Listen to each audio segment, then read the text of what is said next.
cette communauté. Il y a un conflit entre les gens qui travaillent bénévolement pour le fun, comme des mathématiciens, comme des chercheurs, et puis des gens qui vont faire de l'argent avec ce qu'ils font. Alors au début, ça ne gêne pas. Il y a un moment où ça commence à gêner. Il y a un moment où les abeilles se disent les apiculteurs font un peu trop d'argent avec mon travail. Au début, c'est pas gênant, mais sur la durée, ça commence à gêner. Et puis il y a un deuxième conflit entre les acteurs de l'offre et les acteurs de la demande. Et là aussi, il peut y avoir des tensions. Et je pense qu'il est très important d'affronter ces tensions clairement sur la durée. Alors au XIXe siècle, Karl Marx appelait ça la différence entre capital et travail, entre ceux qui travaillent et ceux qui sont rémunérés. C'est une vraie question. Et pour parler en termes philosophiques, il y a un vrai problème d'aliénation. C'est-à-dire qu'il y a des gens qui sont contents d'être aliénés. Ben, non, on peut être payé par son travail. Alors, c'est pas honteux quand on dit il faut pas d'argent. Ben si, pourquoi pas. Alors effectivement, il y a des modèles de rémunération à imaginer. La reconnaissance, mais la reconnaissance ensuite c'est d'être employé dans une entreprise éventuellement. Ça peut être du temps homme dans les conventions, en dur dans les conventions collectives. Ça peut être aussi du micro-paiement, des bug bounties, etc. Il faut imaginer des manières nouvelles de rémunération. Oui, on est bien dans la construction d'un modèle économique nouveau. Et c'est en ce sens-là que c'est intéressant. Parce qu'effectivement,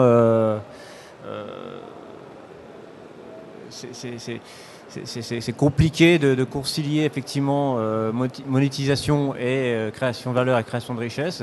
Je pense que le modèle économique du livre, il repose effectivement sur à la fois la créativité et c'est pour ça que beaucoup de théoriciens ou de gens plus calés que moi parlent de gestion du logiciel comme une gestion d'un bien commun. C'est-à-dire effectivement qu'on peut avoir une approche effectivement de cette industrie-là, comme on gérerait une industrie, je dirais, de l'eau ou voilà. Donc c'est un point qui est important. Et si on voit le modèle à ce moment-là sous cet angle-là, effectivement, on peut arriver à concilier, de manière théorique peut-être, mais on peut arriver à concilier à la fois les aspirations d'origine et puis la nécessité d'avoir comme un modèle économique qui s'inscrit dans la durabilité. Je vais essayer de conclure rapidement en fait, mais j'ai juste le contre-exemple en fait de tout ce qui vient d'être dit. C'est bien, hein. À titre personnel, je donne pas mal de temps finalement en fait pour une association qui s'appelle le Chala. Le Chala, c'est le club des hommes et femmes d'affaires du libre en Afrique. Ça me rapporte 0. Pour pouvoir donner du temps, je prends du congé sans solde. Et finalement, au bout de quelques mois de travail, on a réussi à créer la seule forge africaine qui réunit en fait l'ensemble des socles logiciels de toutes les associations d'utilisateurs de logiciels libres en Afrique. C'est que du temps, du pognon, j'en ai perdu. C'est pas l'Inagora qui va me rembourser. Je leur en demande pas, tant d'ailleurs, mais c'est juste le contre-exemple de ce qui vient d'être dit. Donc il y a énormément de moyens, effectivement. Il y a la reconnaissance, il y a le salaire, il y a le petit voyage. C'est sûr, ça me fait voyager. La semaine prochaine, peut-être que je suis à Bamako. Dans un mois, je suis en Afrique du Sud pour donner une conférence. L'année dernière, j'étais à Rabat. Il y a quelques années, j'étais avec François à Ouaga, etc. Bon, c'est bon, on bouge. C'est bien, c'est super. Mais ça me coûte du pognon. C'est ça, c'est du pognon plaisir. Mais je pourrais acheter mon home cinéma aussi, ça ferait pareil. Le quotient bonheur, oui. Par rapport à tout ce qui a été dit, je voulais juste rebondir et puis peut-être replacer le débat sur la personne. Je pense qu'aujourd'hui, dans des entreprises, cette rémunération, elle existe, même si elle existe de manière indirecte. C'est-à-dire, je m'explique, aujourd'hui, quand une entreprise décide d'investir sur des projets open source, elle ne le fait pas forcément en créant ses propres forges, elle peut le faire en déléguant, en effet, comme on l'a dit, du temps, et en fait, c'est quand même plutôt la manière dont elle va le faire. C'est-à-dire donner à des personnes l'opportunité de s'investir sur des projets qu'ils apprécient et quelque part de monter en compétences. Et l'entreprise, elle ne le fait pas de manière totalement désintéressée parce que ces compétences, elle sait les réutiliser après. Donc la rémunération, même si on parle d'argent, elle arrive à terme, elle arrive parce qu'on a investi sur des gens qui ont investi sur des projets, qui sont montés en compétences et qui retournent ces compétences à l'entreprise. Et il y a une réelle valeur ajoutée qui est créée par ce biais-là. Et après, c'est une politique salariale, c'est la manière dont les RH vont gérer la société et les employés qui font qu'il y a une reconnaissance et il y a une rémunération totalement indirecte, je suis d'accord, mais qui arrive quand même. Et c'est en créant ces experts qu'on a mis du temps à former, puis qui sont investis sur le temps, que l'on va créer cette valeur. Et l'entreprise, elle n'a aucun intérêt à les perdre, ces experts. Et je rebondis. Ce que vous décrivez là, c'est un état de fait ou c'est une projection? En tout cas, c'est la manière dont un Garreg fonctionne. À entendre Alterway, j'ai l'impression qu'il fonctionne de manière totalement similaire. Et je connais plusieurs autres sociétés qui ont le même fonctionnement et qui forcément tournent toujours autour du monde de l'open source et du libre. Le logiciel libre, quand même, c'est la prime à l'ingénieur, c'est-à-dire au sens premier du terme. Et on revient avec vraiment à ce métier d'ingénieur qui était un petit peu perdu de vue avec le système propriétaire, où on avait des ingénieurs consultants, presse-boutons et paramètres. Et ça, c'est très séduisant et c'est très attractif auprès des jeunes diplômés et des jeunes qui arrivent sur le marché du travail.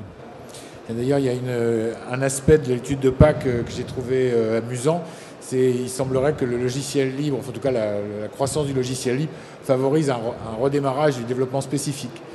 Alors qui prend sans doute une forme un peu différente de ce qu'on appelait le développement spécifique il y a quelques années, mais malgré tout, c'est intéressant, je trouve. Je ne sais pas si vous avez des commentaires sur la question. J'ai vu une présentation très intéressante de M. Simon Phipps à ce sujet. Il explique qu'au départ, on décidait ce qu'on voulait, on payait tout en avance. Avec le propriétaire, on décidait à peu près ce qu'on voulait. Et puis après, on prenait ce qui existait, qui était le plus près. Et on payait tout en avance. Et maintenant, on décide à peu près ce qu'on veut. On prend ce qui est le plus près de ce qu'on veut.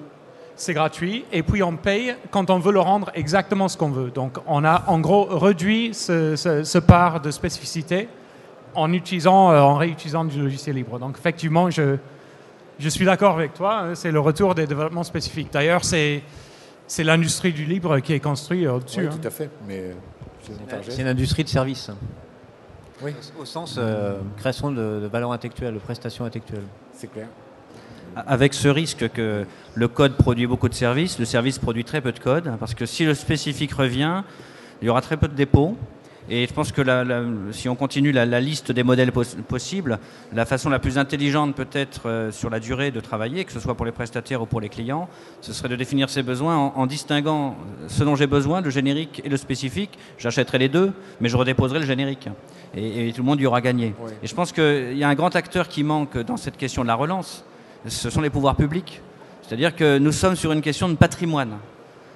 Or, habituellement, on voit simplement le logiciel libre comme une création de service, alors que derrière le service, il y a à viser la création de patrimoine. Et ça devrait intéresser davantage les pouvoirs publics, qui s'en désintéressent complètement aujourd'hui. Ils investissent dans toute autre chose, alors qu'on a ici un investissement patrimonial sur la durée, une richesse nationale qui devrait les intéresser. Et je me souviens, il y a quelques années, un rapport avait été publié qui montrait que la part de logiciels, alors ça ne faisait pas la différence entre logiciel propriétaire et logiciel libre, mais disons la part dans la dépense informatique française, la part de la licence représentait moins de 10%. C'est-à-dire qu'en fait, en termes de dépenses logicielles, plus de 80% étaient représentés par ce qu'on pourrait appeler du spécifique. Et donc, fondamentalement, ce qui va constituer le cœur du logiciel libre ou de l'investissement logiciel libre à ce niveau-là. Bien, moins que vous ayez des conclusions à tirer, je pense qu'on peut s'arrêter là, en vous remerciant.